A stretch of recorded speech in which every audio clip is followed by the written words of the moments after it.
जय हिंद दोस्तों, मैं भूपेन नामदेव। कैसे हो आप लोग? आशा करता हूँ आप लोग अच्छे होंगे। जैसा कि आप स्क्रीन पर देख रहे हो, यह पेपर दिल्ली पुलिस कांस्टेबल का प्रीवियस ईयर का पेपर है।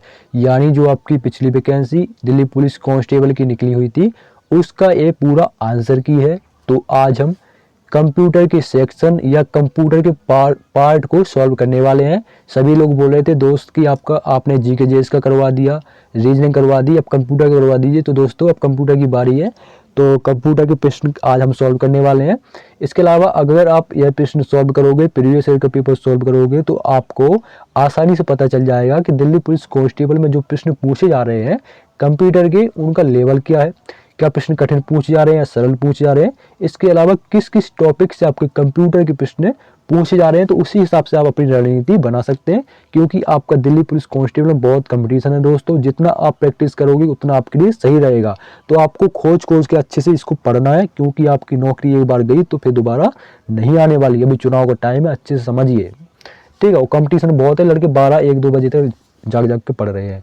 तो चलिए दोस्तों वीडियो स्टार्ट करते हैं बिना किसी देरी के। इसके अलावा जीके जीएस, रीजनिंग और कंप्यूटर का देखना चाहते हैं प्रीवियस ईयर के पेपर, तो वीडियो प्लेलिस्ट पे जाकर देख सकते हो। तो आपका पहला प्रश्न है कंप्यूटर का। एमएस एक्सेल वर्कशीट में किसी सेल के कंटेंट को एडिट करने के लिए निम्नलिखित में से कौन सी क्रिया की जाती है। कंटेंट का मतलब मान चलो आपकी फोटो है या आपका वीडियो है, तो वही आपका कंटेंट कहलाता है। अब मान चलो वीडियो को आपको आधा करना है, उल्टा करना है, टेढ़ा करना है, या उसमें कोई नाम डालना है या कोई सॉन्ग डालना है, तो इसको एडिट बोलते हैं, ठीक है। तो कौन सी क्रिया करना पड़ेगा, ठीक है ना। एमएस एक्सेल वर्कशीट में उसने बोला है, तो कौन सी क्रिया करोगे आप।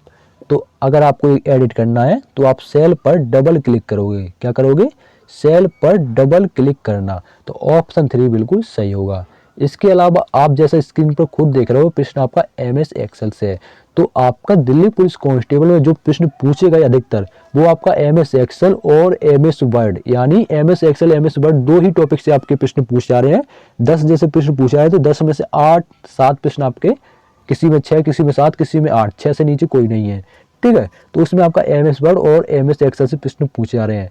तो आपको एमएस वर्ड और एमएस एक्सेल अच्छे से पढ़ लेना है, गहराई से वो भी, ठीक है, क्योंकि उसमें फॉर्मूले पूछे जा रहे हैं। अगला देखिए, एमएस एक्सेल वर्कशीट में वर्कशीट के डैश भाग में जूम बार दिखाई देता है। तो जब आप एमएस एक्सेल खोलोगे, ठीक है, जब आप एमएस एक्सेल खोलोगे तो उसकी जो वर्कशीट होगी, तो कहाँ पर जूम बार, तो वहाँ पर बॉटम राइट पर, कौन से भाग पर, बॉटम राइट पर भाग में आपका जूम बार दिखाई देगा। जब आपका एमएस एक्सेल का इसका स्क्रीन खुलेगा तो आपका जो बॉटम राइट का भाग होगा वहाँ पर जूम बार देखने को मिलेगा, ठीक है। तो ऑप्शन 4 आपका बिल्कुल सही है। अगला देखिए, निम्नलिखित में से कौन सा सम प्रतीक, जिसे हम करेक्टर बोलते हैं, जैसे आपका @ हो गया, बहुत सारे आपके प्रतीक हो गए, इसमें ऑप्शन में भी दिए गए हैं, ठीक है। कौन सा सम प्रतीक या करेक्टर ईमेल आईडी का एक भाग होना चाहिए। तो कौन सा सभी लोग जानते हैं, वो है आपका @ मान चलो आपने कोई ईमेल आईडी लिखी, जैसे कि मैं लिख देता हूँ राजा, क्या लिखी मैंने, राजा @ ही तो लिखते हैं, तो यही तो ईमेल आईडी का भाग है। @ के अलावा और कोई आपने देखा है तो मुझे बता दो भाई। हमने तो @ ही देखा, ए ही देखा, और कुछ देखना है। एंड देखा, मैंने नहीं देखा। डॉलर देखा, बिल्कुल नहीं देखा। डॉट देखा, बिल्कुल नहीं देखा। मैंने तो @ देखा। तो आपका @ बिल्कुल सही है, ठीक है। आपकी ईमेल आईडी को चेक कर लेना। अगला प्रश्न देखिए, एमएस वर्ड में एक नया डॉक्यूमेंट खोलने के लिए निम्नलिखित में से किस कीबोर्ड शॉर्टकट का उपयोग किया जाता है, ठीक है ना। तो आपको अगर कोई डॉक्यूमेंट खोलना है नया, तो कौन सा आप शॉर्टकट की उपयोग करेंगे, तो आप Ctrl+N दबाओगे। कौन सा, Ctrl+N, ठीक है। तो ऑप्शन 4 बिल्कुल सही होगा। अगला देखिए, अगला प्रश्न आपका एमएस वर्ड से है। ऐसे प्रश्न आपके पूछे जा रहे हैं, ठीक है ना, पैराग्राफ वाले आपके, ये ध्यान रखना। निम्नलिखित में से कौन सा कथन असत्य है। तो आपको 2 पैराग्राफ जो आपके दिए गए हैं, इनमें से आपको बताना है कौन सा आपका गलत है, यानी कौन सा रॉन्ग है या कौन सा असत्य है। तो पढ़ेंगे इसको। पहला है, एमएस वर्ड में किसी शब्द के विभिन्न अक्षरों को अलग अलग फॉन्ट कलर नहीं दिया जा सकता। तो ये भाई यही आपका सबसे गलत है। दूसरा देखो, एमएस वर्ड में डॉक्यूमेंट में पैराग्राफ मार्क को प्रदर्शित करने के लिए शो या हाइड कमांड बटन का उपयोग किया जा सकता है। तो ये आपका बिल्कुल सही है। उसने प्रश्न में पूछा कौन सा असत्य है, तो आपका ऑप्शन 1 असत्य है। ऑप्शन 1 किसमें है, केवल 1। तो ऑप्शन 3 आपका बिल्कुल सही होगा। अगला देखिए, तो पहले ही बताया आपका एम एस एक्सेल के फॉर्मूले पूछे जा रहे हैं, एम एस एक्सेल हो चाहे एम एस वर्ड, सभी के फॉर्मूले पूछे जा रहे हैं, एम एस वर्ड और एक्सेल दोनों के। पढ़ेंगे प्रश्न को। निम्नलिखित एम एस एक्सेल फॉर्मूले का मान कितना होगा। तो आपको जो ए फॉर्मूला दिया गया है, अगर आप एम एस एक्सेल में ये वाला फॉर्मूला डालोगे तो इसका मान क्या होगा, ये प्रश्न में पूछा गया है। तो इसका मान होगा क्या बनेगा, 2 बनेगा, ठीक है ना। रिजल्ट जो आएगा वो आपका 2 आएगा, परिणाम जो आएगा वो आपका 2 आएगा, ठीक है। अगला देखिए, एम एस वर्ड में टेक्स्ट के बहुत से हिस्सों में किसी टेक्स्ट का फॉन्ट कलर और साइज प्रयुक्त करने के लिए निम्नलिखित में से किस टूल का उपयोग किया जा सकता है। तो कौन सा टूल आप दबाओगे, ठीक है ना। टूल्स आप सभी लोग जानते हैं, कौन सा औजार, ठीक है ना। कौन सा टूल दबाओगे तो आप फॉर्मेट पेंटर करोगे, क्या करोगे, फॉर्मेट पेंटर जो आपका टूल रहेगा उस पर क्लिक करोगे। अगला देखो, तो आपका इस सिंपल से प्रश्न पूछा है, URL शब्द का अर्थ क्या, मतलब URL का आपसे फुल फॉर्म पूछा गया है। तो URL का फुल फॉर्म होता है आपका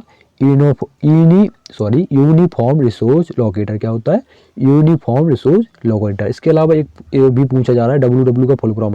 तो WWW का फुल फॉर्म होता है वर्ल्ड वाइड वेब। क्या होता है, WWW का full form world wide web. इसकी स्थापना टी बर्नर्स ली ने की थी, ठीक है। ये प्रश्न पूछा गया है इसलिए मैं सॉल्व करा दिया, कराना जरूरी है। तो अगला प्रश्न है आपका, आपस में संबंधित वेब पेजों का एक संग्रह कहलाता है। तो जो आपस में संबंधित हैं वो जो आपके वेब पेज का संग्रह, मतलब एक पूरा ग्रुप है, एक 3 4 5 आपके जो आपके वेब पेज है उनका जो संग्रह है, मतलब ग्रुप आपका क्या कहलाएगा, वो आपका वेबसाइट कहलाएगा। क्या कहलाएगा, वेबसाइट, ठीक है। तो ऑप्शन 2 बिल्कुल सही होगा। अगला देखो, अगला और आखिरी, क्योंकि आपका दिल्ली पुलिस कांस्टेबल में आपका 10 अंक का ही कंप्यूटर पूछा जाता है। निम्नलिखित में से कौन सा एक वर्ड प्रोसेसिंग सॉफ्टवेयर नहीं है। तो कौन सा नहीं है, वो है आपका MS एक्सेल। MS एक्सेल आपका वर्ड प्रोसेसिंग सॉफ्टवेयर नहीं है। तो ऑप्शन 2 बिल्कुल सही होगा। तो ये थे आपके दिल्ली पुलिस कांस्टेबल में पूछे गए कंप्यूटर के 10 प्रश्न। वीडियो कैसा लगा कमेंट बॉक्स में जरूर बताना, कुछ डाउट हो तो जरूर पूछ लेना। तो दोस्तों मिलते हैं किसी नेक्स्ट वीडियो में, तब तक के लिए आपको जय हिंद जय भारत। और मैं आपको पहले बताया कि MS एक्सेल और MS वर्ड 2 आपको टॉपिक अच्छे से कवर करना है, ठीक है। लेकिन तो 2020 के प्रश्न, इसके अलावा इस साल देखो क्या होता है, लेकिन ये आपको खासकर अच्छे से पढ़ लेना है। क्योंकि जो आपका कंप्यूटर का जो आपका थोड़ा बहुत कार्य होता है ना, मान लीजिए चलो ऑफिस का जो कार्य होता है वो आपका MS वर्ड और MS वर्ड और MS एक्सेल से ही किया जाता है, ठीक है। मान चलो किसी की आपको सैलरी लगानी है तो क्या MS एक्सेल के यूज करोगे, नाम लिखोगे, महीना लिखोगे, कितना कार्ड लिखा उतना सैलरी इसको देंगे, ठीक है ना। तो MS एक्सेल का आपका रॉ कॉलम होता है।